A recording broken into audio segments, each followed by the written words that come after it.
Hello everyone, easy solution classes में आपका स्वागत है। तो आज आपका सरफेस केमिस्ट्री का लेक्चर नंबर 5 होगा और आज हम लोग एक इम्पोर्टेंट टॉपिक पर बात करेंगे जो है आपका एडसॉर्प्शन आइसोथर्म और एक है आपका फ्रेंडलिक एडसॉर्प्शन आइसोथर्म। दो चीज़ों पर बात करेंगे और इसको ध्यान से समझना है, क्योंकि यहाँ जो है जो ग्राफ आएंगे, ग्राफ से कभी कभी क्वेश्चन पूछे जाते हैं। और इसके पहले लेक्चर शुरू करने से पहले एक इन्फॉर्मेशन आपको देना चाहता हूँ कि हम लोग अभी तक जो फैमिली बना है आपका इजी सॉल्यूशन क्लासेस का, वो 500 प्लस हो चुका है। तो आपके सहयोग के लिए बहुत बहुत धन्यवाद है आपको, है ना। इसी तरह सहयोग करते रहें इजी सॉल्यूशन क्लासेस को, और आप जितना हो सके हमसे लाभ उठा सकते हैं। तो हम लोग अभी तो ज़्यादा कुछ नहीं कर पाए फिर भी बहुत है, आप लोगों का कोशिश बहुत अच्छा रहा। इतने दिन में 500 प्लस सब्सक्राइबर हो चुके हैं और एक फैमिली बना है, और टारगेट तो जितना जल्दी हो सके 1000 हो जाना चाहिए।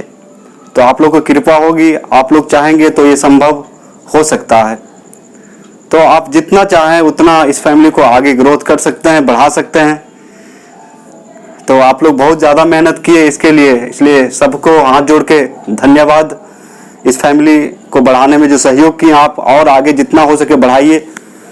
इससे इस सभी समाज में जितने भी लोग, जितने भी विद्यार्थीगण हैं, सबको लाभ हो और जो भी परीक्षाएं दे उसमें अच्छी सफलता मिले।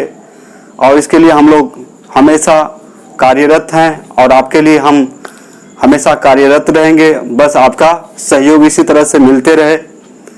हम काम करने के लिए रेडी हैं। बस जो काम करते हैं उस काम को आगे तक फैलाइए, जितना ज़्यादा हो सके बच्चे लाभ उठा सके। ठीक है, तो फिर से एक बार सबको दिल से धन्यवाद, शुक्रिया, है ना, इस कार्य के लिए। इसी तरह आप लोग आगे बढ़ाते रहिए फैमिली को, और जितना ज़्यादा आगे बढ़ेगा फैमिली उतना ही ज़्यादा लोग लाभ उठा पाएंगे।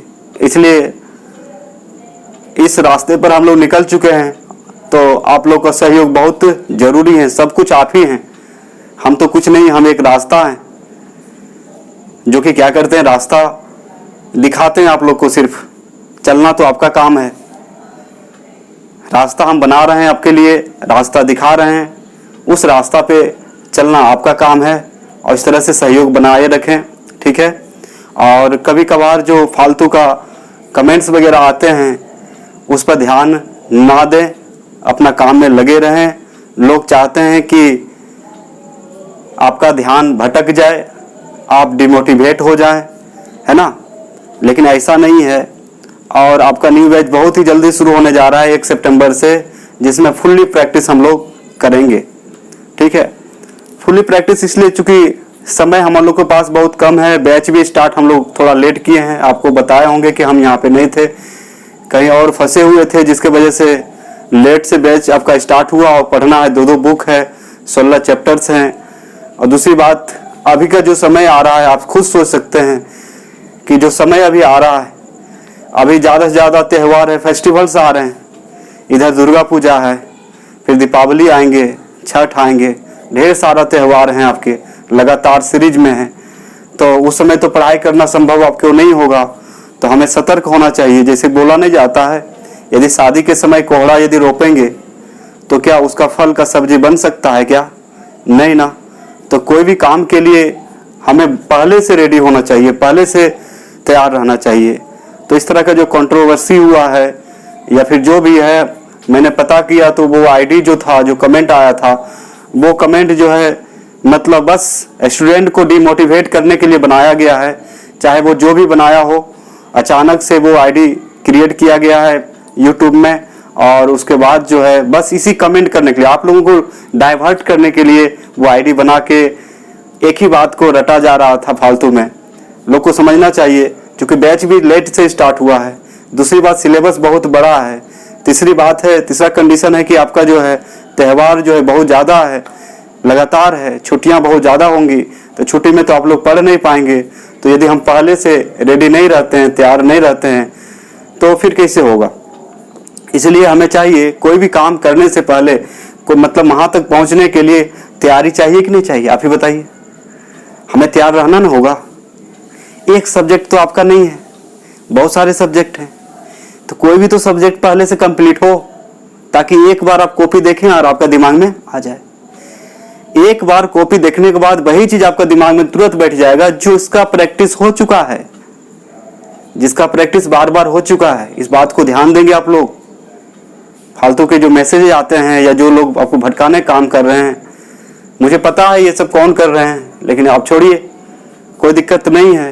लोग जब आगे बढ़ते हैं, कुछ अच्छा काम करते हैं, तो उसके पीछे खींचने वाले बहुत लोग होते हैं, तो उससे हमें फर्क नहीं पड़ता है, ना पढ़ना चाहिए किसी को। तो दिमाग से आप निकाल दें कि जो भी उस तरह का कमेंट्स कर रहे थे, बार बार 2-3 दिन से जो परेशान कर रहे थे, उसको भी धन्यवाद। हाथ जोड़ के आप जो कमेंट इस तरह से कर रहे हैं उनको भी धन्यवाद। चलिए, कम से कम आप तो इतना सोचे कि थोड़ा तो सोचे इजी सॉल्यूशन क्लासेस के बारे में, दिमाग में तो कम से कम आया। इसके लिए आपको भी दिल से धन्यवाद। और कोई भी लोग हों इस तरह से कमेंट करके यदि डिमोटिवेट करना चाहते हैं तो आप कीजिए, आपको भी धन्यवाद। लेकिन हम लोग नहीं हिलने वाले हैं, हम लोग नहीं हिलने वाले हैं। हमारे स्टूडेंट उतना कमज़ोर नहीं है, उनको सोचने की क्षमता है। उस तरह से मैंने स्टूडेंट को नहीं बनाया हूँ। हर तरीके से मैं स्टूडेंट को वो रास्ते पर ले जाता हूँ जिससे आगे जाके उनको फ़ायदा हो। फालतू के काम नहीं किया जाता इस चैनल पे, और जितना ज़्यादा हो सके लोगों को सहायता मिले, और उसके लिए हम काम करने के लिए रेडी हैं। और यदि कोई टांग पीछे से खींचते हैं तो आप खींचिए, आप फ्री हैं, कोई दिक्कत नहीं है, क्योंकि वीडियो पब्लिक है और इस पब्लिक में कोई भी इस तरह का टांग खींच सकता है। लेकिन उनको सोचना चाहिए कि कोई भी काम यदि पहले से हम लोग शुरू करते हैं तो वो अच्छा होता है। जितना ज़्यादा प्रैक्टिस होगा उतना ज़्यादा अच्छा रहेगा। तो हम लोग प्रैक्टिस बैच जो है 1 सितंबर से शुरू होगा तो होगा, कोई उपाय नहीं है, कोई नहीं रोक सकता है। चाहे कोई जितना भी कमेंट कर ले, कुछ भी कर ले, कोई फर्क पड़ने वाले इजी सॉल्यूशन को नहीं है। मुंह खोल के बोल रहे हैं, पूरा शान से बोल रहे हैं। जब तक स्टूडेंट हमारे साथ हैं, इजी सॉल्यूशन के साथ हैं, तब तक हमारे फैमिली को कोई नहीं कुछ उखाड़ सकता है। सीधा बात है, कोई कुछ नहीं कर सकता है। तो हमें सिर्फ स्टूडेंट का साथ चाहिए। स्टूडेंट पता है, हमारे विद्यार्थी को पता है कि उनको क्या करने से कैसे क्या होगा।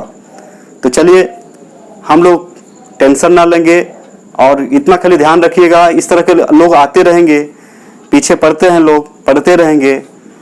जब आप उनको खुद मिल जाएगा, क्योंकि उनको खुद सोचना चाहिए कि इस तरह से किसी को डिमोटिवेट नहीं करना चाहिए। स्टूडेंट्स को प्रैक्टिस क्यों नाम दिया गया है, प्रैक्टिस जब तक नहीं होगा तब तक कुछ नहीं हो सकता, ठीक है। तो इसलिए सोचिए, बहुत पहले आपका नहीं स्टार्ट हो रहा है, क्योंकि सबसे लास्ट में हमने मतलब जो वीडियो बनाना शुरू किया मैंने यूट्यूब पे, सबसे लास्ट में किसी कारणवश मैं कहीं बाहर था, तो हमारे पास तो समय कम है। और आपको बता दिए कि त्यौहार में तो दो महीना तो ऐसे पार हो जाएगा आपका, त्यौहार में 1-1.5 महीना त्यौहार में पार हो जाएगा आपका। ये सबको गिनती करवा दिए ना। दुर्गा पूजा कोई तो पढ़ेंगे नहीं, दिवाली है, छठ है, सरस्वती पूजा है, ये सबको कौन जोड़ेगा। फिर बच्चे का आ जाएगा भाग दौड़ के स्थिति आ जाएगा, जाके फॉर्म भरो, तो 5 दिन कॉलेज में दौड़ रहे हैं, फॉर्म भरो, फिर क्या क्या टेस्ट दो, टेस्ट, ये वो बहुत सारा प्रोसेस होता है। तो ये सब टाइम को जोड़े तो 6 महीना हमारे पास नहीं है, मैक्सिमम 2 से 3 महीना ही है। रियल टाइम यदि देखा जाए पढ़ाई का, स्टडी का, 2 से 3 महीना ही हम उसमें प्रैक्टिस बैच में पढ़ पाएंगे ठीक से। क्योंकि हम कितने भी वीडियो डाल देंगे तो क्या बच्चे के पास टाइम नहीं रहेगा, या तो कैसे पढ़ेंगे। तो कहने का मतलब, यदि हम पहले प्रैक्टिस कर लेते हैं तो इससे लाभ ये होगा कि जब एग्जाम के समय आप कॉपी एक बार देखेंगे तो आपका दिमाग में डायरेक्ट आ जाएगा। बात समझिए। इसलिए फालतू कमेंट पर आप लोग ध्यान नहीं देंगे, लोग टांग खींचेंगे। बहुत हमारे पीछे हैं लोग जो अच्छा काम करते हैं, जब हम लोग कुछ अच्छा करते हैं तो लोग पीछे पड़ जाते हैं, तो उनको भी धन्यवाद। जरूरी है कम से कम आप अपना टाइम तो दिए, अपना इम्पोर्टेंट टाइम तो दिए कमेंट करने में। चलिए, आपको भी बहुत बहुत धन्यवाद, आप जो भी हों। तो आज हम लोग का इम्पोर्टेंट लेक्चर शुरू होगा, जो है आपका मतलब एडसॉर्प्शन आइसोथर्म, फिर है फ्रेंडलिक एडसॉर्प्शन आइसोथर्म। इसके बारे में आज हम लोग डिटेल से पढ़ेंगे। और यहाँ का जो ग्राफ आपको मिलेगा, सबसे पहली बात है कि यहाँ के जो क्वेश्चंस होंगे, यदि बोर्ड पूछा, हम नहीं बोल रहे कि पूछेगा ही, लेकिन यदि पूछा यहाँ से क्वेश्चन तो 2 मार्क्स रहेंगे, नहीं तो फिर ऑब्जेक्टिव में पूछे जाते हैं बच्चे। ऑब्जेक्टिव में कहाँ से पूछे जाते हैं? ग्राफ से। कहाँ से पूछे जाते हैं? ग्राफ से। तो चलिए हम लोग आज शुरू करते हैं आपका एडसॉर्प्शन आइसोथर्म। और आज जो है वीडियो नहीं डाल पाए थे मतलब पिछले दिन, और इसलिए क्षमा चाहता हूँ, है ना। थोड़ा प्रॉब्लम की वजह से, तबीयत खराब होने की वजह से साहस नहीं हो पाया, लेकिन फिर भी मेडिसिन लेके कोशिश कर रहे हैं, अभी बना रहा हूँ। हो सकता है आज ही अपलोड हो जाए या फिर आपका कल जो है आपको वीडियो ये मिल जाएंगे। तो आप टेंशन ना लें, जैसे भी होगा आपके साथ हैं, हम मेहनत करने के लिए रेडी हैं, आप रेडी रहें। पूरा प्रैक्टिस चलेगा, सब कुछ चलेगा। मतलब बोर्ड एग्जाम में जो भी क्वेश्चन हो, आपको ऐसा ना लगे कि ये इसको हम देखे नहीं है। प्रैक्टिस क्यों? आखिर प्रैक्टिस वेज क्यों? प्रैक्टिस से ये पता चलेगा आपको कि कोई भी क्वेश्चन बोर्ड में पूछेगा तो आपको ऐसा नहीं लगना चाहिए ये क्वेश्चन हम देखे ही नहीं है। मतलब हर एक क्वेश्चन आपके दिमाग से गुजर के जाना चाहिए। अब सभी क्वेश्चन यदि आपके दिमाग से गुजर के जाएगा या प्रैक्टिस में रहेंगे तो फिर आपको लिखने में कोई दिक्कत नहीं होता है बच्चे। क्योंकि आपको पता है, आप लोग भी बहुत सारे एग्जाम दिए हैं, कभी कभी दिमाग रुक जाता है। दिमाग रुक जाता है इन सेंस आपका हाथ भी रुक जाता है एग्जाम में। कभी कभी तो कोई ऐसा क्वेश्चन होता है, अचानक क्वेश्चन देख के कुछ समझ में नहीं आ रहा है। कुछ कुछ ऐसे क्वेश्चन होते हैं कि जो क्वेश्चन बनने वाला रहता है, डर से वो भी क्वेश्चन नहीं बनने लगता है। 2-4 क्वेश्चन यदि ऐसा मिल जाए आपको एग्जाम में तो होता क्या, उसके वजह से और जो आप जान रहे हैं क्वेश्चन उसको भी भूल जाते हैं। इसलिए प्रैक्टिस बहुत जरूरी है, बहुत ही जरूरी है। तो हम लोग शुरू करेंगे बहुत जल्दी, है ना। तो चलिए हम लोग स्टार्ट करते हैं। आज क्या चीज? एडसॉर्प्शन आइसोथर्म पढ़ाएंगे, उसके बाद फ्रेंडलिक एडसॉर्प्शन आइसोथर्म, उसका ग्राफ पढ़ेंगे, फिर सॉल्यूशन के लिए हम लोग देखेंगे, उसके बाद फिर आपको एप्लीकेशन ऑफ एडसॉर्प्शन कुछ बताया जाएगा। तो इस तरह से हम लोग आगे बढ़ेंगे। और चलिए स्टार्ट करते हैं, ठीक है। चलिए हम लोग शुरू करते हैं अभी। क्या चीज? Adsorption isotherm.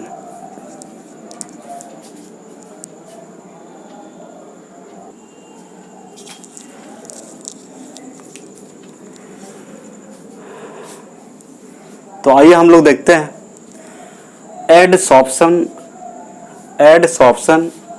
आइसोथर्म। हिंदी में बोलते हैं अधिशोषण समतापी। देखिए, आइसो जब आता है, आइसो का मतलब समान होता है। आईएसओ, आइसो का मतलब क्या होता है? समान। और थर्म का मतलब ताप होता है। थर्म से बना है थर्मल, तो आइसोथर्म, है ना। एडसॉर्प्शन आइसोथर्म, तो याद रखेंगे आप इसको। इसका मतलब होता है अधिशोषण समतापी। मतलब अधिशोषण समतापी का मतलब होता है, जैसे मान लिया जाए कोई आपका एडजॉर्बेंट है और एक एडजॉर्बेट है। जैसे मान लिया जाए आपका कोई जो है, समझिए बात को, एक जो है इसको मान लें एडजॉर्बेंट है। एडजॉर्बेंट का मतलब होता है आपका अधिशोषक। एडजॉर्बेंट का मतलब क्या होता है? अधिशोषक है। और जो आपका यहाँ पे जमा हो रहा है, मान लीजिए इस सतह पे क्या हो रहा है? जमा हो रहा है। ये सरफेस है, अपर सरफेस, इस पर कुछ जमा हो रहा है, अधिशोषित हो रहा है। तो जो जमा हो रहा है इसको बोलते हैं एडजॉर्बेट। क्या बोलते हैं इसको? एडजॉर्बेट। अधिशोष्य इसको बोलते हैं अधिशोष्य बोलते हैं। और ये है आपका अधिशोषक।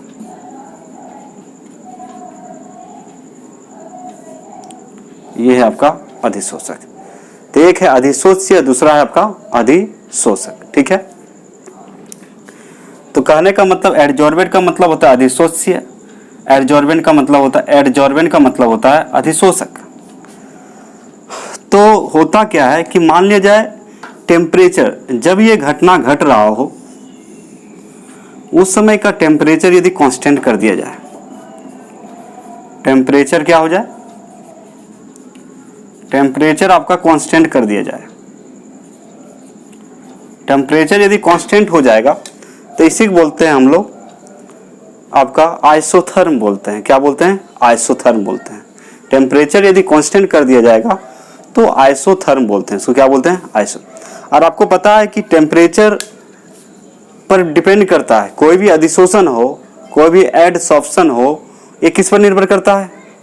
आपका टेम्परेचर पे। क्योंकि आपको बता चुके जब लो टेम्परेचर होता है तो लो टेम्परेचर फेवरेबल होता है फॉर एडसॉर्प्शन, कम से कम ताप जो है आपका फेवरेबल होता है किसके लिए?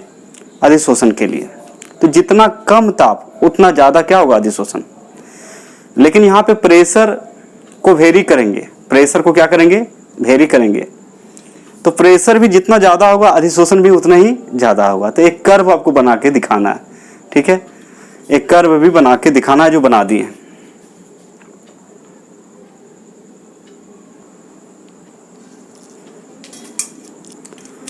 तो वही ग्राफ पूछता है। तो कहने का मतलब यदि आपसे पूछ दिया क्वेश्चन कि what do you mean by adsorption isotherm, अधिशोषण समतापी से आप क्या समझते हैं?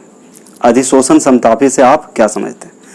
मतलब ये कहना चाह रहा है, ये बताना चाह रहा है आपको कि दो बात आप ध्यान में रखेंगे कि जो है अधिशोषण जो है यानी कि एडसॉर्प्शन जो है डिपेंड करता है टेम्परेचर और प्रेशर पे, टेम्परेचर और प्रेशर पे। तो अलग अलग हम लोग एक्सपेरिमेंट करेंगे, अलग अलग ताप पर क्या करेंगे? एक्सपेरिमेंट करेंगे और प्रेशर के आधार पे देखेंगे कि कितना जो है एडजॉर्बेंट पर जो है कितना आपका गैस एडजॉर्ब होता है। कोई सॉलिड सरफेस है, उस सॉलिड सरफेस पे कितना गैस एडजॉर्ब करता है, इसका एक्सपेरिमेंट किया जाएगा आपका टेम्परेचर को देखते हुए, प्रेशर को देखते हुए, ठीक है। तो इसको जानने के लिए सबसे पहले क्या किया जाता है कि सबसे पहले आपको गैस का मास लेना पड़ेगा, कितना है गैस का मास हम लोग ले लेंगे। अब बोलिए गैस को कैसे तोलेंगे? तो जिस कंटेनर में आप तोल रहे हैं तो सबसे पहले कंटेनर का क्या करते हैं हम लोग? वजन कर लेंगे, कंटेनर का वजन करेंगे।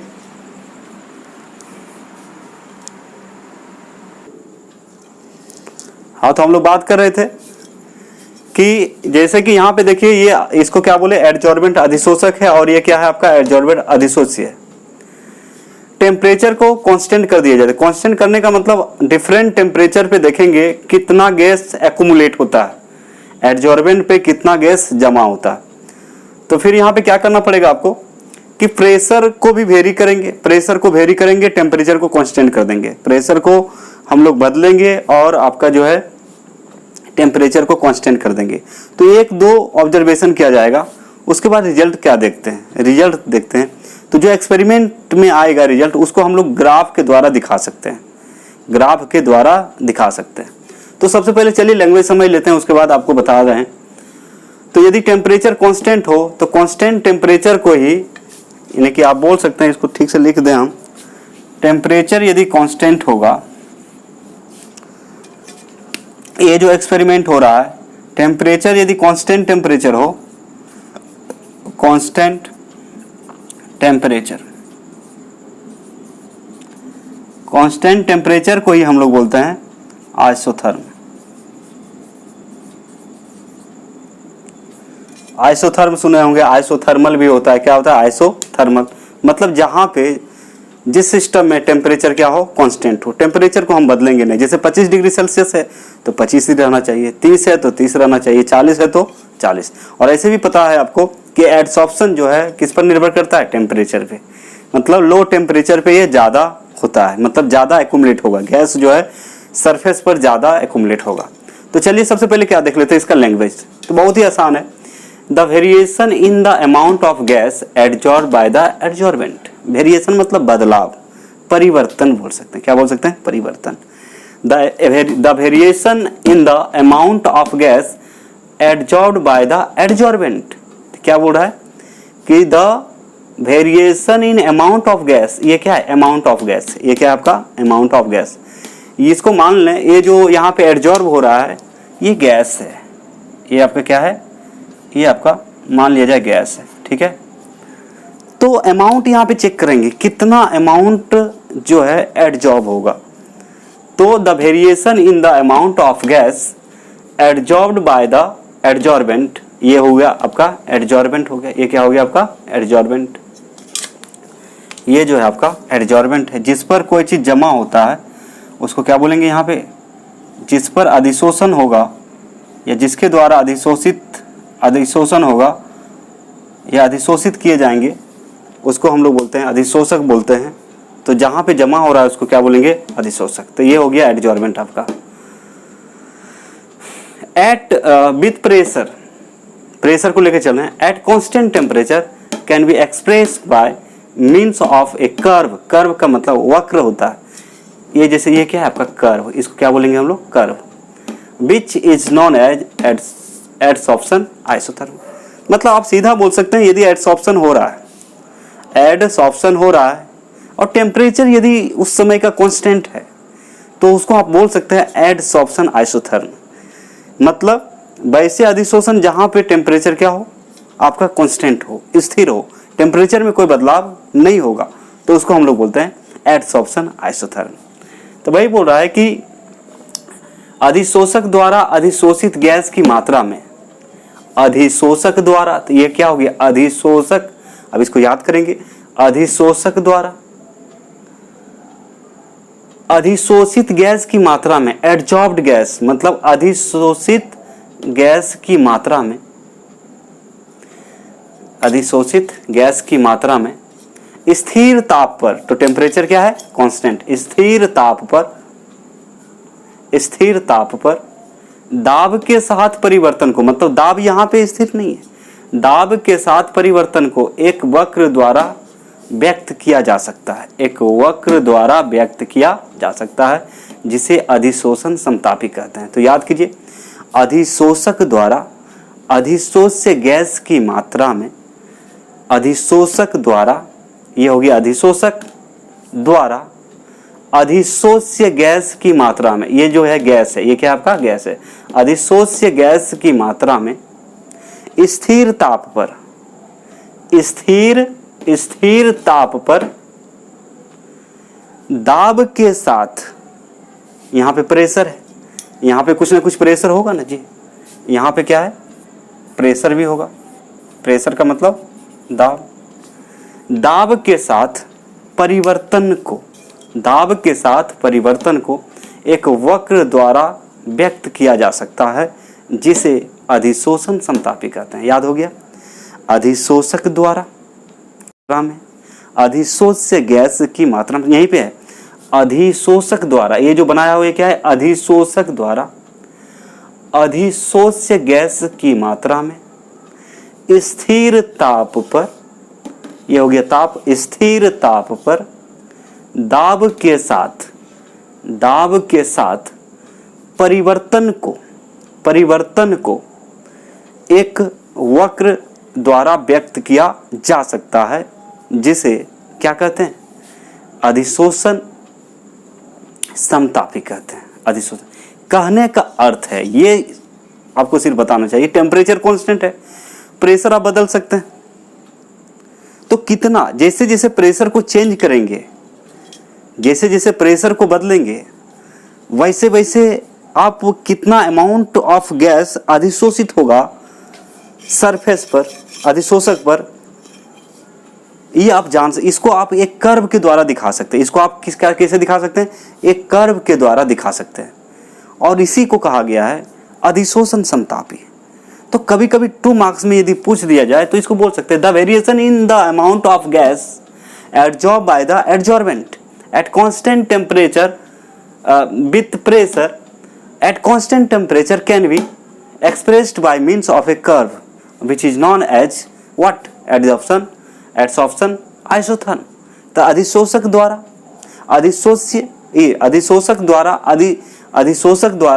अधिशोषित गैस की मात्रा में, अधिशोषित गैस की मात्रा में स्थिर ताप पर दाब के साथ परिवर्तन को एक वक्र के द्वारा व्यक्त किया जा सकता है, जिसे क्या कहते हैं?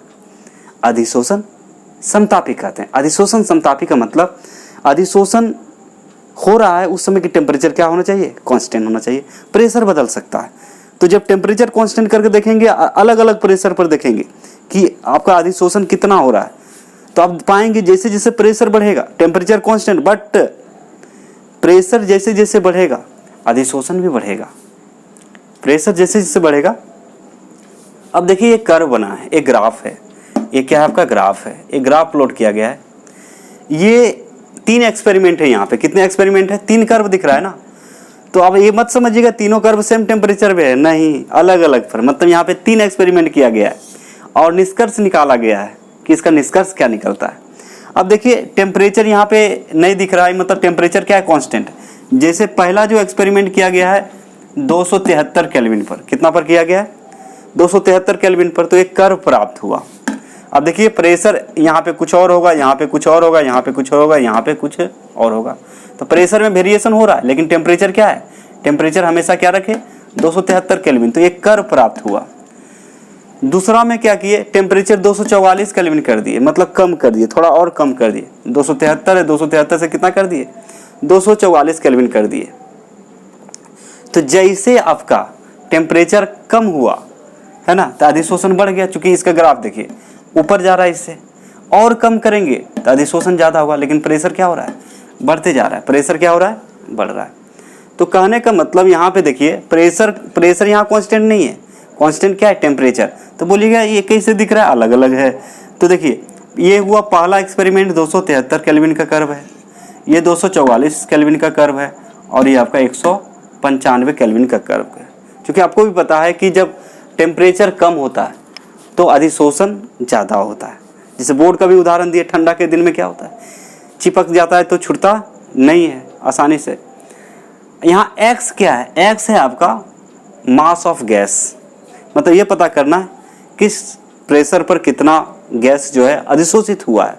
तो यहाँ x है मास ऑफ गैस, गैस का द्रव्यमान है, और m है मास ऑफ एडजॉर्बेंट। मतलब यहाँ पे समझिए m जो है मास ऑफ एडजॉर्बेंट, और यहाँ जो x है वो है मास ऑफ गैस। याद रखिएगा ये है एडजॉर्बेंट का मास, m लिए। एडजॉर्बेंट का मास क्या है? m है। अधिशोषक का द्रव्यमान m है, और जो गैस यहाँ पे दिख रहा है गैस का मास है x। गैस का मास क्या है? x है। तो x बाय m ये हुआ। तो यहाँ पे हो गया ये x एक्सिस, अरे हो गया आपका y एक्सिस। तो x एक्सिस पर क्या लेते हैं? आपका x बाय m, यानी कि रेशियो लेते हैं गैस, मास ऑफ गैस का और आपका एडजॉर्बेंट का, और ये क्या है? प्रेशर है। तो 3 एक्सपेरिमेंट किया गया है। तो ये जो आपका है, ये जो कर्व प्राप्त हुआ, ये इस कर्व को हम लोग बोलेंगे क्या चीज़? Adsorption isotherm. Adsorption isotherm. चूँकि ये पूरा ही कर्व में, ये जो कर्व बना, ये पूरा ही कर्व में टेम्परेचर कितना है? 273 केल्विन। इस कर्व में टेम्परेचर कितना है? 244 केल्विन। इस कर्व के लिए टेम्परेचर कितना है? 195 केल्विन। मतलब टेम्परेचर को हम चेंज नहीं किए। तो एक कर्व के द्वारा व्यक्त कर सकते हैं। मतलब अधिशोषक द्वारा अधिशोषित गैस की मात्रा में स्थिर ताप पर दाब के साथ परिवर्तन को एक वक्र द्वारा प्रदर्शित किया जा सकता है, व्यक्त किया जा सकता है, जिसे क्या कहते हैं? अधिशोषण समतापी कहते हैं। क्या कहते हैं? अधिशोषण तथा समतापी कहते हैं। आगे समझ में? ठीक है। तो इसका क्या करें? फटाफट आप लोग इसका जो है फटाफट क्या करेंगे? इसका फटाफट स्क्रीनशॉट ले लें, कॉपी में लिखना है। ये 2 मार्क्स पूछा तो भी सही है। तो ये आप समझ में आ गया होगा आपको कि आइसोथर्म, तो यदि टेम्परेचर स्थिर है, कांस्टेंट टेम्परेचर पर यदि अधिशोषण हो रहा है गैस का किसी एडजॉर्बेंट पर, किसी अधिशोषक पर, तो उसको हम उसका जो है ग्राफ, एक ग्राफ के द्वारा, एक वक्र के द्वारा प्रदर्शित कर सकते हैं। लेकिन प्रेशर वेरी कर सकता है। ठीक है। तो यदि पूछेगा 2 मार्क्स में तो पहले लैंग्वेज लिखेंगे। तो यदि 2 मार्क्स में इसको पूछा तो पहले क्या लिखेंगे? लैंग्वेज। उसके बाद एक ग्राफ बना देना, बहुत आसान है। 273, 244, 195 केल्विन पे x बाय m लेना है। किसमें? रेशियो, मतलब mass of gas upon mass of adsorbent लेना है x एक्सिस पर, और प्रेशर लेना है आपका y एक्सिस। ओ सॉरी, ये हो गया एक्स एक्सिस और ये हो गया वाई एक्सिस, ठीक है। तो वाई एक्सिस पर क्या लेते हैं, एक्स वाई एम लेते हैं, और प्रेशर लेते हैं एक्स एक्सिस पर। और एडसॉर्प्शन आइसोथर्म का मतलब आपको यहाँ बता चुके हैं, अधिशोषण समतापी। इसका मतलब क्या होता है, अधिशोषण समतापी, ठीक है, अधिशोषण समतापी। तो चलिए इसका क्या करें, फटाफट आप लोग स्क्रीनशॉट ले लें।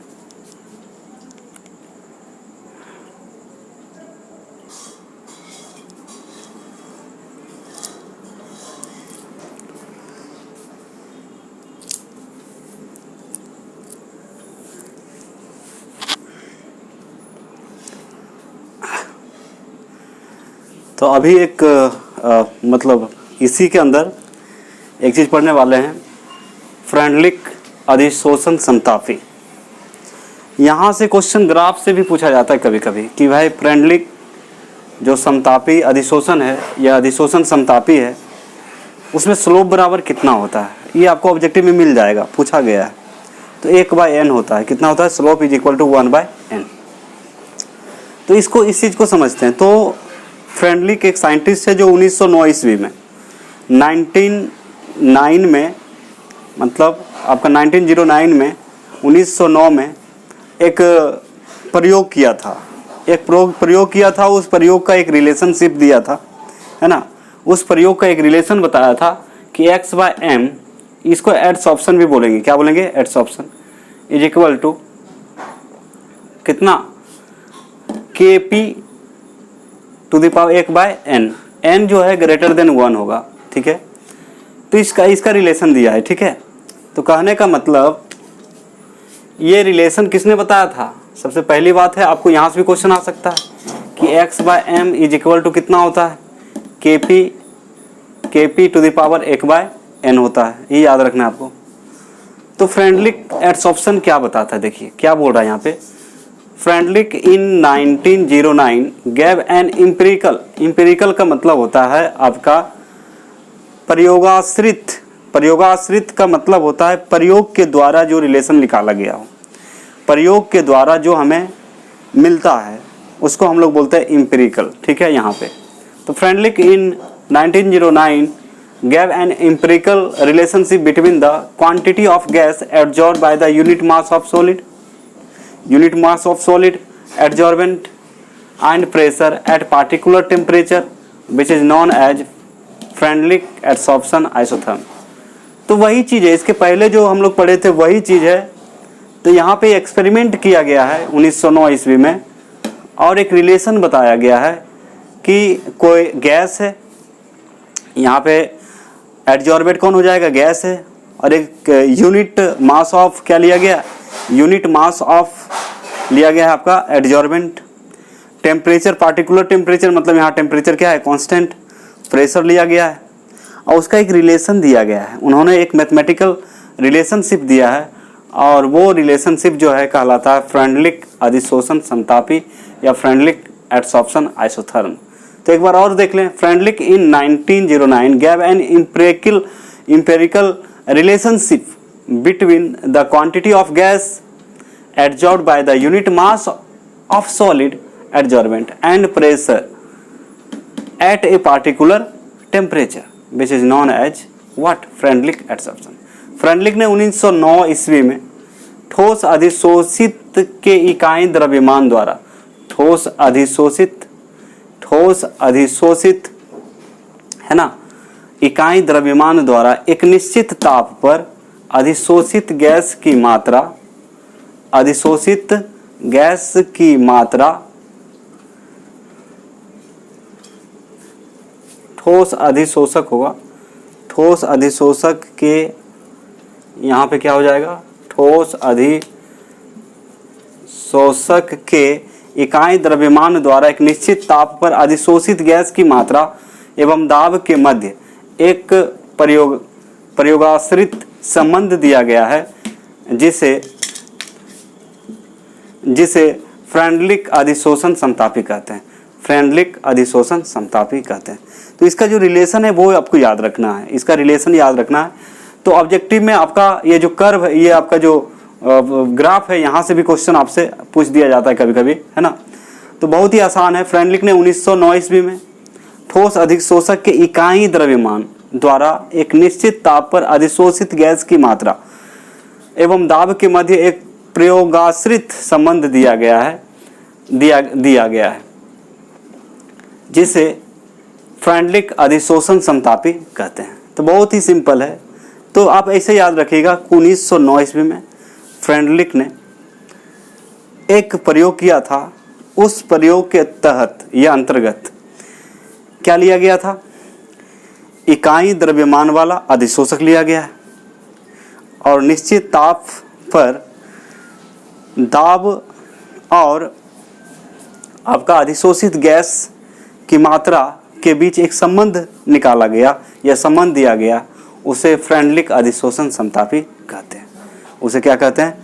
तो यहाँ पे याद क्या रखना है आपको? सबसे पहले यूनिट मास ऑफ, यानी कि आप सीधा समझ लीजिए। आपको यदि इस तरह से आपको याद नहीं रखना है तो एक बात तो याद रख सकते हैं, 1909 ईस्वी में। कब? 1909 ईस्वी में किसने? फ्रेंडलिक ने क्या किया? एक इकाई ठोस अधिशोषक लिया। इकाई द्रव्यमान वाला क्या लिया? एक इकाई द्रव्यमान वाला ठोस अधिशोषक लिया। निश्चित ताप पर अधिशोषित गैस एवं दाब के बीच, अधिशोषित गैस एवं दाब के बीच प्रयोगाश्रित संबंध दिया। के बीच क्या दिया? प्रयोगाश्रित संबंध दिया। या फिर बोल सकते हैं अधिशोषित गैस एवं दाब के बीच एक संबंध दिया, और जिसे हम लोग कहते हैं फ्रेंडलिक अधिशोषण समतापी कहते हैं। 3 पॉइंट यदि याद रखेंगे तो इसको यदि पूछ दिया फ्रेंडलिक अधिशोषण समतापी क्या है तो आप आराम से लिख सकते हैं। तो वो क्या क्या पॉइंट है? सबसे पहले 1909 ईस्वी में किसने? फ्रेंडलिक ने क्या चीज क्या किया? एक प्रयोग किया जिसमें क्या लिया गया? इकाई द्रव्यमान वाला एक इकाई द्रव्यमान एक अधिशोषक लिया, ठोस अधिशोषक लिया, और निश्चित ताप पर अधिशोषित गैस और दाब के बीच एक प्रयोगाश्रित संबंध दिया, जिसे हम लोग फ्रेंडलिक समतापी या फ्रेंडलिक अधिशोषण समतापी कहते हैं। इतना तो याद रख सकते हैं ना। मतलब 1909 ईस्वी में किसने? फ्रेंडलिक ने इकाई द्रव्यमान वाला ठोस अधिशोषक लिया और निश्चित ताप पर अधिशोषित गैस, यानी कि उसी ठोस पर अधिशोषित गैस और दाब के बीच एक प्रयोगाश्रित संबंध निकाला या दिया, जिसे हम लोग फ्रेंडलिक अधिशोषण समतापी कहते हैं। बहुत ही सिंपल है। तो वही बात लिखा है, फ्रेंडलिक ने 1909 ईस्वी में ठोस अधिशोषक इकाई द्रव्यमान द्वारा एक निश्चित ताप पर अधिशोषित गैस की मात्रा एवं दाब के मध्य एक प्रयोगाश्रित संबंध दिया, जिसे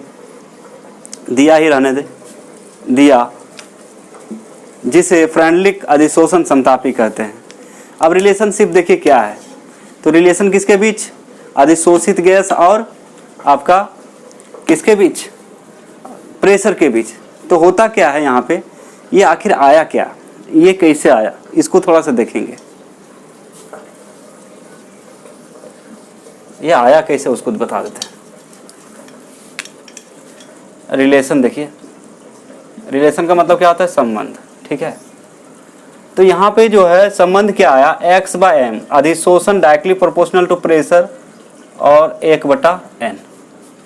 ये प्रोपोर्शनलिटी का चिन्ह हटेगा तो ये क्या आएगा? कांस्टेंट आएगा। तो x/m is equal to k into p to the power 1/n।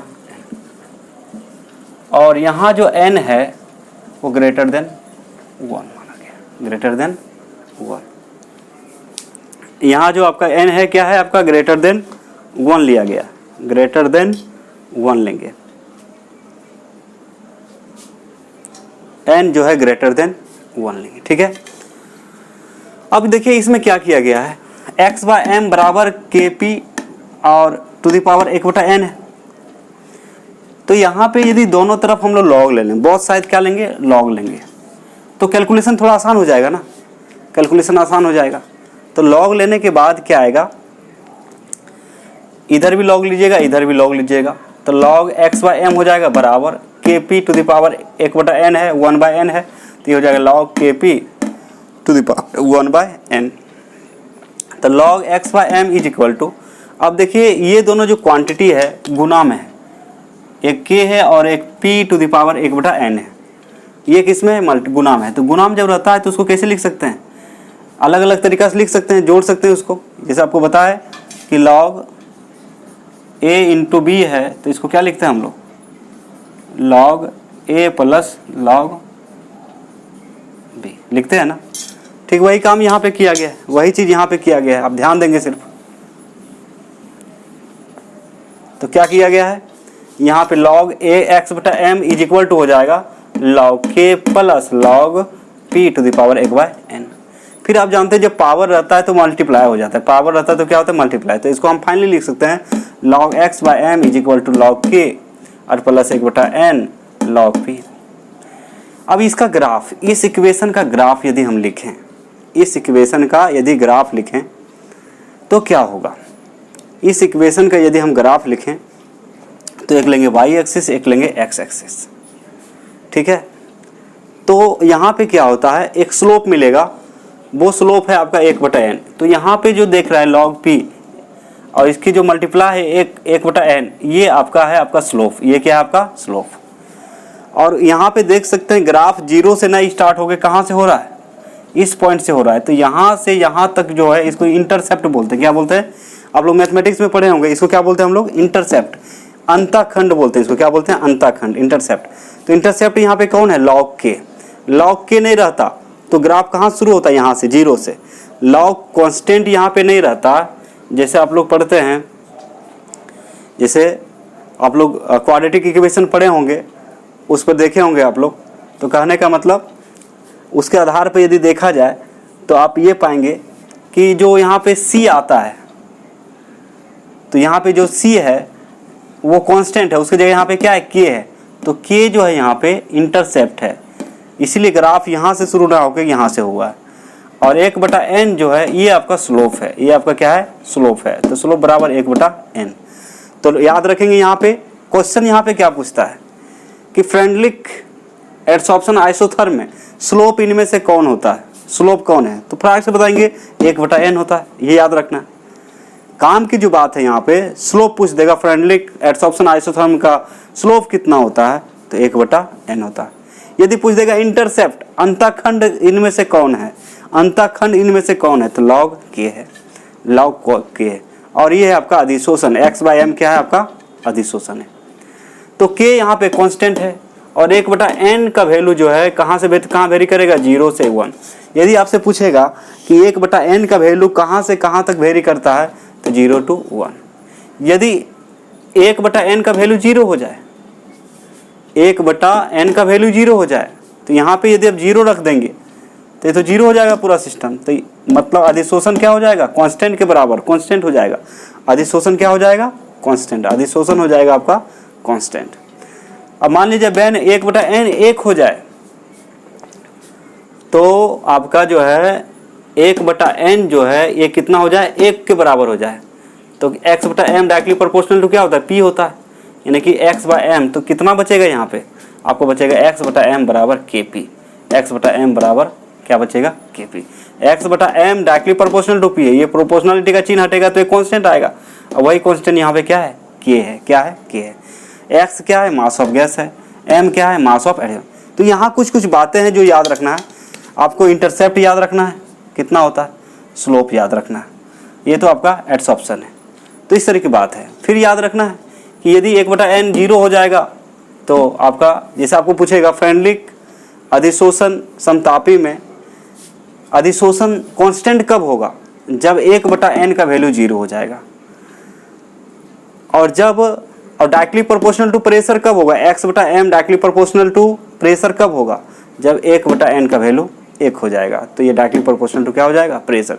मतलब जैसे जैसे प्रेशर बढ़ाएंगे वैसे वैसे अधिशोषण भी क्या होगा, बढ़ेगा। तो x है मास ऑफ गैस, m है मास ऑफ एडजॉर्बेंट मतलब x/m के रेशियो को आप बोल सकते हैं एडसॉर्प्शन। क्या बोल सकते हैं? एडसॉर्प्शन। तो यहाँ से कुछ बातें आपको जो है ये सब जो बताएं ये सब याद रखना है। ये सब कहाँ पूछे जाते हैं? ऑब्जेक्टिव में पूछे जाते हैं। और यदि आप पूछेगा कि फ्रेंडली एडसॉर्प्शन आइसोथर्म से आप क्या समझते हैं, 2 मार्क है, तो इसको लिख के उसके बाद ये सब लिख के क्या करेंगे? ग्राफ बना देंगे। तो आपको ऑब्जेक्टिव पूछे, सब्जेक्टिव पूछे, सब बनेगा। और इसी सब से जब ऑब्जेक्टिव बनता है तो बच्चे हड़बड़ा जाते हैं कि कहाँ से आ गया क्वेश्चन। तो आप ध्यान से समझिए, बहुत ही आसान होता है। तो ग्राफ में इतना नहीं आ सकते हैं, स्लोप बराबर 1/n होता है। और लॉग के को क्या बोलते हैं? इंटरसेप्ट बोलते हैं। log x/m को क्या बोलते हैं हम लोग? अधिशोषण बोलेंगे, एडसॉर्प्शन बोलेंगे। आया कहाँ से formula? x/m directly proportional to p to the power 1/n होता है। तो ये प्रोपोर्शनलिटी का चिन्ह हटाएंगे तो k बटा कितना? x/m is equal to k into p to the power 1/n। और उसके बाद n जो है ग्रेटर देन 1 होगा। अब दोनों तरफ इसको आसान, दोनों तरफ यदि लॉग ले लेंगे तो ये रिलेशन आ जाएगा, यानी कि फ्रेंडलिक एडसॉर्प्शन आइसोथर्म में जो इक्वेशन रिलेशन आया है log x/m is equal to log k, जो कि कांस्टेंट है, इंटरसेप्ट यहाँ बोला गया 1/n log p हो जाएगा। अब अलग अलग कंडीशन लिया गया कि एक बार इसका वैल्यू 0 रख के देखेंगे तो क्या होगा, 1 रख के देखेंगे तो क्या होगा, यहाँ पे उसके आधार पे कुछ बताया गया है यहाँ पे। तो बहुत ही सिंपल होता है, टेंशन नहीं है, आराम से इसको क्या कर सकते हैं, आप कर सकते हैं। तो चलिए इसको क्या करें, फटाफट स्क्रीनशॉट ले लें, फिर थोड़ा सा कुछ पॉइंट और बता दें आगे सॉल्यूशन के बारे में। कि मान लीजिए आपका कोई एसिड है, मान लीजिए एसिटिक एसिड है, उसमें जो है क्या करेंगे, चारकोल का पाउडर मिला देंगे, चारकोल का पाउडर मिलाएंगे तो देखेंगे क्या घटना होती है। तो इस टाइप की कुछ बातें बताएंगे और उसका रिजल्ट बता देते हैं, है ना। तो इसका क्या करें, फटाफट स्क्रीनशॉट ले लें और इसको बढ़िया से कॉपी में लिख लें।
अच्छा, थोड़ा डिस्टर्ब हो गया था, बैटरी लो हो गया था।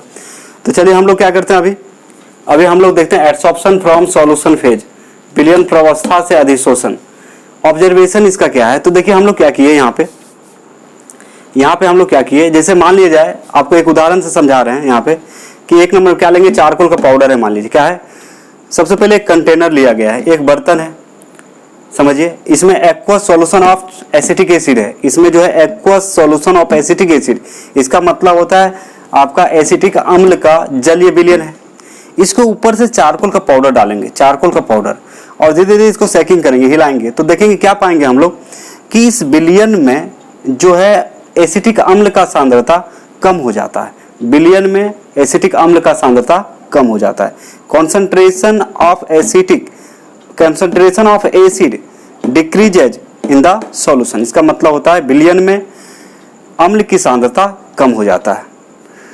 और एक और उदाहरण आपको बताते हैं, जैसे मान लीजिए कंटेनर है, उसमें डाला हुआ है लिटमस सॉल्यूशन, लिटमस का विलयन है, और इसको ऊपर से क्या डालेंगे, चारकोल का पाउडर, इसको भी हिलाएंगे, तो क्या मिलेगा रिजल्ट, कि ये रिजल्ट होगा कलरलेस। ये सॉल्यूशन क्या हो जाएगा, कलरलेस। कलरलेस का मतलब होता है रंगहीन। इस आधार पे कुछ ऑब्जर्वेशन है जो यहाँ पे निकाला गया है, कुछ ऑब्जर्वेशन है जिसको निकाला गया। तो ऑब्जर्वेशन क्या है यहाँ पे, कि मान लिया जाए इसका टेम्परेचर बढ़ा दिया जाए। तो याद रखिएगा, टेम्परेचर यदि हम बढ़ाएंगे तो आपका विलयन में एसिड का जो है कॉन्सेंट्रेशन ज़्यादा कम नहीं होगा। मतलब यहाँ पे यदि अम्ल का मात्रा कम हो रहा है, कॉन्सेंट्रेशन ऑफ एसिड कम हो रहा है विलयन में, इसका कारण है कि चारकोल का पाउडर अम्ल को अधिशोषित कर लिया है। अम्ल को क्या किया? अधिशोषित कर। तो यदि टेम्परेचर बढ़ा देंगे तो अधिशोषण कम होगा विलयन फेज में, और यदि टेम्परेचर कम रहेगा तो आपका क्या होगा? अधिशोषण ज्यादा होगा।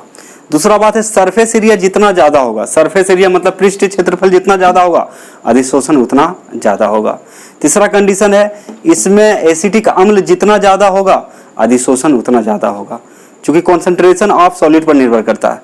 उसके बाद फिर नेचर पर डिपेंड करेगा, नेचर ऑफ एडजॉर्बेंट और एडजॉर्बेंट एंड एडजॉर्बेंट मतलब अधिशोषक और अधिशोष्य पदार्थ पर भी निर्भर करेगा। तो कहने का मतलब याद रखिएगा, सॉल्यूशन फेज में जो है अधिशोषण सॉलिड का वो याद रखेंगे टेम्परेचर पर निर्भर करता है, पृष्ठीय क्षेत्रफल निर्भर करता है, आपका सांद्रता पर निर्भर करता है विलय के, और आपका प्रकृति पर करता है। तो किसका प्रकृति? एडजॉर्बेंट एंड एडजॉर्बेंट, यही बात यहाँ पे लिखा हुआ है, ठीक है। तो ये बातें क्या है, जैसे एडसॉर्प्शन फ्रॉम सॉल्यूशन फेज, विलयन प्रावस्था से अधिशोषण। ऑब्जर्वेशन क्या है यहाँ पे? The extent of adsorption decrease with increase in temperature, अधिशोषण की सीमा ताप बढ़ने से घटती है। तो आपको पहले बता दी कि ताप बढ़ाएंगे तो यहाँ पे क्या होगा? कम घटेगा। Extent of adsorption increases with an increase of surface area of the adsorbent, अधिशोषण की सीमा अधिशोषक का पृष्ठीय क्षेत्रफल बढ़ने पर क्या होता है? बढ़ती है। The extent of adsorption depends on the concentration of the solute in the solution, अधिशोषण की सीमा विलयन में विलय की सांद्रता पर निर्भर करेगा। और 4 नंबर नेचर है, the extent of adsorption depends on the nature of adsorbent and the adsorbent, अधिशोषण की सीमा अधिशोषक एवं अधिशोष्य की प्रकृति पर निर्भर करता है। और देखिए फ्रेंडलिक जो समतापी हम लोग एडसॉर्प्शन पढ़े थे, एडसॉर्प्शन आइसोथर्म पढ़े थे, वहाँ प्रेशर को लिया गया था, और यहाँ पे सॉल्यूशन है तो क्या लेंगे? आपका लेंगे कॉन्सेंट्रेशन। तो x/m डायरेक्टली प्रोपोर्शनल टू होता है, मतलब अधिशोषण डायरेक्टली प्रोपोर्शनल टू होता है concentration to the power 1/n, या इसी को लिखेंगे संभाल के, तो x/m बराबर k into c to the power 1/n हो जाएगा। तो log x/m is equal to log k plus 1/n log c। तो c यहाँ पे इक्विलिब्रियम कॉन्सेंट्रेशन है, यानी कि साम्य सांद्रता, साम्य सांद्रता है। तो कहने का मतलब जहां आपका P था, फ्रेंडलिंग में क्या था? P था, यहाँ सॉल्यूशन फेज के लिए क्या हो जाएगा? C। C क्या है? यहाँ पे कॉन्सेंट्रेशन है। तो इस तरह की बात है कुछ। तो आपको यदि कोई पूछेगा विलयन प्रावस्था से अधिशोषण से आप क्या समझते हैं, या किस पर निर्भर करता है, या उसका प्रेक्षण क्या है, आपका ऑब्जर्वेशन क्या क्या है, तो ये सारी बातें आप बता सकते हैं। तो 4 बातें हैं बच्चे, याद रख सकते हैं। पहला है आपका, पहला टेम्परेचर है, टेम्परेचर बढ़ेगा तो ये घटेगा। दूसरा है सरफेस एरिया, सरफेस एरिया बढ़ेगा तो आपका क्या हो जाएगा? आपका अधिशोषण भी बढ़ेगा। उसके बाद है आपका विलय के सांद्रता विलयन में कितना है, जितना ज़्यादा होगा उतना ज़्यादा अधिशोषण होगा। तो इस तरह से आपको बताया गया है, यहाँ पे देख सकते हैं आप लोग, है ना। कहने का मतलब एक सॉल्यूशन लिया गया है, एक्वा सॉल्यूशन है किसका? एसिटिक एसिड के। इसमें क्या डालेंगे? चारकोल का पाउडर, इसको हिलाएंगे तो यहाँ पे क्या होगा? विलयन में अम्ल का सांद्रता कम हो जाएगा। यहाँ भी एक सॉल्यूशन है जो है लिटमस सॉल्यूशन है, इसमें भी चारकोल पाउडर डाल के हिलाएंगे तो रिजल्ट क्या आएगा? कलरलेस हो जाएगा। सॉल्यूशन क्या हो जाएगा? कलरलेस। कलरलेस का मतलब आपका रंगीन हो जाता है। अब इसके आधार पे हम लोग देखें, कॉन्सेंट्रेशन को बढ़ा के देखेंगे, आपका पृष्ठीय क्षेत्रफल सरफेस एरिया को बढ़ा के देखेंगे, उसके बाद टेम्परेचर को बढ़ा घटा के देखेंगे, तो उससे जो रिजल्ट आया, ये 4 रिजल्ट है, इसको आप याद रख सकते हैं। तो इस तरह से बोर्ड का एग्ज़ाम हो या कोई भी एग्ज़ाम हो, कोई प्रॉब्लम नहीं होने जा रहा है आपको। तो आज का लेक्चर यहीं ख़त्म होता है, फिर नेक्स्ट लेक्चर में मिलते हैं, ठीक है। वीडियो अच्छा लगे तो आप स्माइली थम्स अप ज़रूर भेजें, और जितना ज़्यादा हो सके शेयर करें, सब्सक्राइब करें। और आज हम यहीं रुकते हैं, कल आपसे फिर मुलाकात होगी, और तब तक के लिए आपका थैंक यू वेरी मच।